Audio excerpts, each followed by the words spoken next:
Before you begin, remove the service cover. Hard disk drive assembly. Optical drive.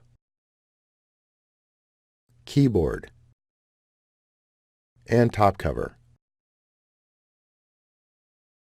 Removal. Remove the power button board ribbon cable from the routing channel that secures it to the top cover.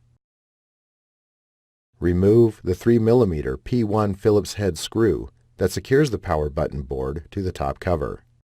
Remove the power button board from the alignment pin and retention tabs. Reverse this procedure to install the power button board. Thanks for watching. Please click subscribe for more videos and weekly updates.